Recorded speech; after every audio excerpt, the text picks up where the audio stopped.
शिमसे खातून एक ऐसी नाम जो इतिहास के सफ़ों में छुपकर भी गूंजता है।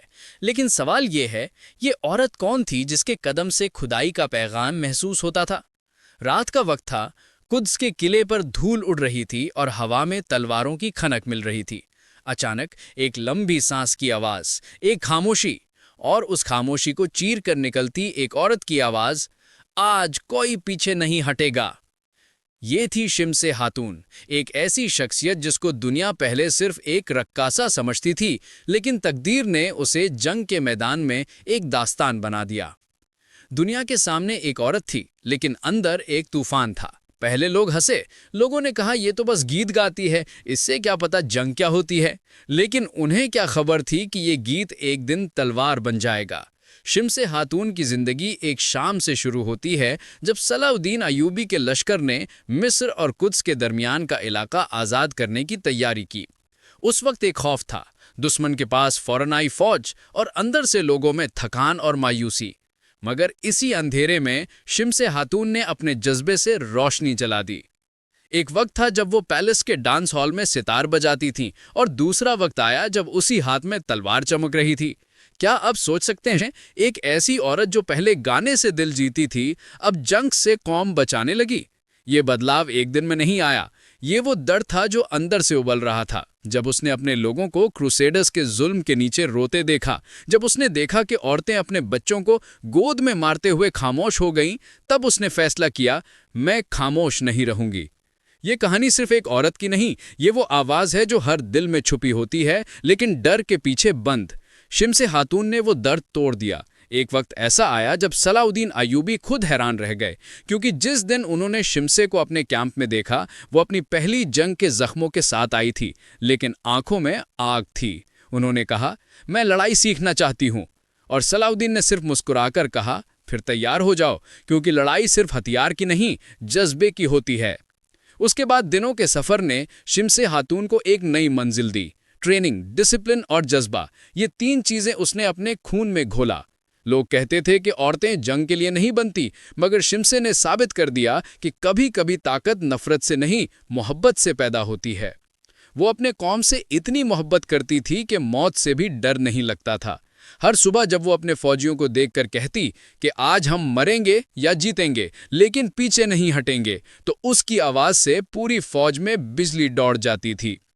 आप सोच रहे होंगे, एक रक्कासा से सिपाही और सिपाही से लेजेंड, ये कैसे हुआ? यही तो इस कहानी का पहला राज है। शिमसे खातून के दिल में एक जख्म था, और उस जख्म का ताल्लुक था उसके गुजरे हुए प्यार, उसके तबाह हुए घर और उस जुल्म से जो उसने अपनी आंखों से देखा था। हर जख्म ने उसे मजबूत बनाया। उसके आंसू ने उसके जज्बे को और तेज कर दिया। वो कहती थी, मैं सिर्फ उन लोगों के लिए नहीं लड़ रही जो जिंदा हैं, मैं उनके लिए भी लड़ रही हूं जो मर चुके हैं लेकिन इंसाफ नहीं मिला। और यही सेंटेंस, यही जज्बा, यही लफ्ज उसकी जिंदगी का मोड़ बन गया। जंग के एक दिन पहले जब तमाम सिपाही डरा हुआ था, शिमसे ने उनके दरमियान जाकर कहा, तुम सबके पास हथियार हैं, मगर क्या तुम्हारे पास यकीन भी है? उस वक्त हवा खामोश हो गई। एक सिपाही ने कहा, हम हार जाएंगे, और शिमसे ने जवाब दिया, जंग हारने वाले नहीं, डरने वाले हारते हैं। उस पल उसकी आवाज ने पूरी फौज के दिल में बिजली भर दी। लेकिन कहानी यहां खत्म नहीं होती, क्योंकि असली राज तो अभी बाकी है। क्या आप जानते हैं, वो एक रात ऐसी भी आई जब शिमसे खातून को अपनी जिंदगी का सबसे बड़ा फैसला लेना पड़ा था। या तो वो सलाउद्दीन अयूबी के सबसे बड़े मिशन का हिस्सा बन सकती थी, या फिर हमेशा के लिए खामोशी में दफन हो जाती। रात का अंधेरा अपनी पूरी शिद्दत से किले पर छाया हुआ था। आसमान पर चांद आधा था, बिल्कुल उसी तरह जैसे शमसे खातून की कहानी भी आधी लिखी गई थी। सलाहुद्दीन अयूबी के कैंप में आज सब कुछ खामोश था, मगर इस खामोशी के अंदर तूफान पल रहा था। फौज के सिपाही नींद में भी तलवारों को कसकर पकड़ रहे थे। हर चेहरे पर एक सवाल लिखा था, क्या हम कल जिंदा होंगे? और इसी सवाल का जवाब बनकर निकली शमसे खातून। उसने अपने कंधों पर आर्मर पहना, उसके बाल खुले थे और उसके चेहरे पर वो शिद्दत थी जो किसी जंगजू मर्द में भी मुश्किल से देखी जाती है। उस वक्त सलाउद्दीन अय्यूबी खुद उसके पास आए। उन्होंने कहा, कल का दिन सिर्फ जंग नहीं, एक इम्तिहान होगा। शमसे ने मुस्कुराते हुए कहा, मैं जंग से नहीं, खामोशी से डरती हूं। ये जवाब सुनकर अय्यूबी ने कहा, फिर तुम तैयार हो, क्योंकि कल खामोशी नहीं, तूफान बोलेगा। सुबह हुई और जंग का नक्शा बदल गया। क्रूसेडर्स ने कुदुस के बाहर दूरों पर अपने तोपें छुपा दिए थे और सलाहुद्दीन की फौज बेचैन थी। अचानक से एक पहली तीर हवा को चीर कर निकल गया। जंग शुरू हो गई। घोड़ों के टाप, तलवारों की खनक और इंसान के चीखों की गूंज हवा में घुल गई। और उस बीच शम्से हातून अपने पहले मिशन पर थी। उसका काम था एक स्ट्रैटेजिक रास्ता खोलना, जहां से सलाहुद्दीन की फौज दुश्मन के पीछे घुस सके। ये रास्ता पूरी तरह दुश्मन के पहरेदारों से भरा हुआ था। वो 3 औरतें थीं, सिर्फ 3, और सामने 100 से ज्यादा सिपाही। मगर शम्से हातून ने अपने साथियों से कहा, आज हम नाम नहीं, निशान छोड़ेंगे। और जब वो दुश्मन के कैंप में घुस गई तो पहली बार लोगों ने देखा कि एक औरत की हिम्मत तलवार से तेज हो सकती है। उसके हर वार के साथ हवाओं में जज्बा गूंजता था। वो कहती जा रही थी, ये जंग सिर्फ जमीन के लिए नहीं, इंसाफ के लिए है। लेकिन उस जंग के दौरान एक पल आया जहां तकदीर ने उसका इम्तिहान लिया। दुश्मन ने उसके एक साथी को पकड़ लिया। शम्से के पास सिर्फ 2 रास्ते थे, या तो मिशन पूरा करे या अपनी साथी को बचाए। उसके आंखों के सामने उसका दोस्त चीख रहा था और उसका दिल टूटा, लेकिन वो रुकी नहीं। उसने अपने आंखों से आंसू पोंछे और खुद से कहा, अगर मैं अब रुकी तो उन सबकी कुर्बानी बेकार जाएगी। और फिर उसने अपने दिल का सबसे बड़ा बोझ उठाया। उसने अपने साथी को छोड़कर मिशन पूरा किया। उस वक्त उसने समझा कि कभी कभी इंसाफ दर्द से गुजरता है। जंग के बाद जब सलाहुद्दीन ने उससे देखा तो उसके हाथ खून से रंगे हुए थे, लेकिन आंखों में शांति थी। उसने कहा, मुझे लगता था तुम सिर्फ गीत जानती हो, लेकिन तुमने जंग लिख दी। शम्से ने हल्की सी मुस्कुराहट के साथ कहा, मैंने गीत ही गाया था, लेकिन अब वो गीत जंग बन गया। ये लफ्ज उस वक्त कैंप के अंदर एको हुए जा रहे थे, जैसे किसी ने वक्त को रोक दिया हो। उस रात सलाहुद्दीन ने उसे एक खास ड्यूटी दी, एक ऐसी ड्यूटी जो उसके लिए सबसे बड़ा रिस्क थी। उसको एक राज मालूम हुआ था। दुश्मन के अंदर एक इन्फॉर्मर था जो सलाहुद्दीन के प्लान लीक कर रहा था। लेकिन ये इन्फॉर्मर कौन था? सलाहुद्दीन ने कहा, मैं किसी और पर भरोसा नहीं कर सकता, ये काम तुम करोगी। ये सुनकर शम्से हातून के दिल में एक अजीब सा खौफ था, लेकिन उसने सिर्फ इतना कहा, अगर मैं खुद अपने लोगों के बीच से धोखा ढूंढ पाऊं तो ये जंग जीतने से पहले इंसानियत जीत जाएगी। अगली सुबह वो इन्फॉर्मर के पीछे निकली। उसने अपनी जिंदगी को दाव पर लगा दिया। हर कोने में मौत थी, हर मोड़ पर जासूस।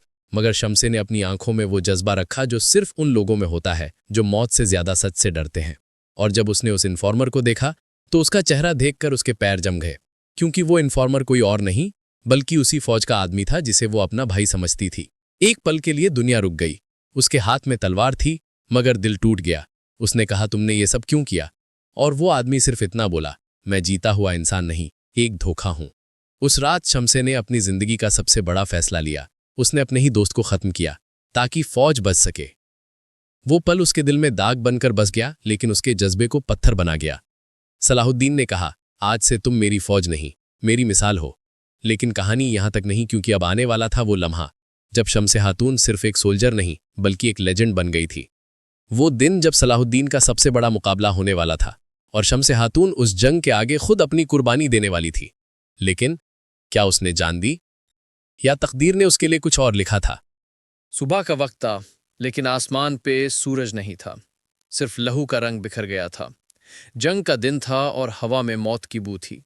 शम्से हातून अपनी फौज के साथ सलाहुद्दीन अय्यूबी के कैंप के सामने खड़ी थी, आंखों में जज्बा, दिल में तूफान। पिछली रात उसने एक फैसला लिया था जो अब उसकी तकदीर लिखने वाला था। उसने अपनी डायरी में लिखा, अगर मैं कल वापस ना आई तो मेरी कहानी किसी को सुनाना, ताकि दुनिया समझे कि औरत सिर्फ माँ नहीं, मोहतरमा नहीं, वो जंग भी जीत सकती है। उस वक्त सलाहुद्दीन अय्यूबी ने अपनी फौज को देखा और कहा, आज हर सिपाही अपने दिल में एक शम्से छुपाए। ये लफ्ज़ कैंप के अंदर बिजली की तरह गूंज उठे। हर आंख में आंसू, लेकिन दिल में एक जज्बा। उस वक्त शम्से ने अपना हेलमेट पहना, तलवार उठाई और दिल से कहा, यह जंग सिर्फ ज़मीन की नहीं, इंसाफ की है, और इंसाफ कभी नहीं मरता। जंग शुरू हुई। तलवारों की चीख, घोड़ों की दौड़ और फिजा में गूंजती अजान का एक साथ मिलन। वो मंजर ऐसा था जैसे इंसानियत और जुल्म आमने सामने खड़े हो गए हों। शम्से हातून ने अपनी फौज के साथ सबसे आगे बढ़कर क्रूसेडर्स पर हमला किया। दुश्मन ने पहली बार देखा कि उनके सामने एक औरत नहीं, एक तूफान खड़ा है। हर वार के साथ वो एक नाम लिख रही थी, कुद्स का नाम, इंसाफ का नाम और उन माओं का नाम जो जुल्म के नीचे रो रही थीं। एक पल ऐसा आया जब दुश्मन ने सलामुद्दीन के कैंप पर डायरेक्ट हमला कर दिया। फौज बिखरी, लोग घबरा गए और सलाहुद्दीन खुद फ्रंट पर था। लेकिन तब शमसे ने एक फैसला लिया। उसने अपने सिपाहियों से कहा, मैं आगे जाऊंगी, तुम पीछे कवर लेना। हर कोई चिल्ला उठा, यह खतरा है। मगर उसने जवाब दिया, जो डर गया वो जिंदा ही नहीं। उस वक्त वो खुद एक नारा बन के जंग के बीच घुस गई।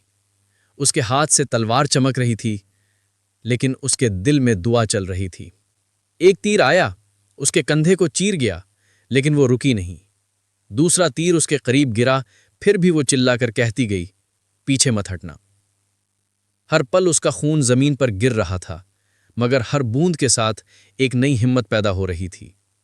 सलाहुद्दीन ने दूर से देखा और कहा, ये औरत नहीं, मेरी फौज का दिल है। उस वक्त दुश्मन का जनरल सामने आया, एक कत्ल का मशहूर इंसान जिसे लोग ब्लैक क्रॉस कहते थे। शमसे ने उसका सामना अकेली किया। हर वार इतना तेज था जैसे वक्त रुक गया हो। दुश्मन ने हंसकर कहा, औरत, तुझे किसने सिखाई जंग? शमसे ने उसके तलवार को रोक कर कहा, दर्द ने।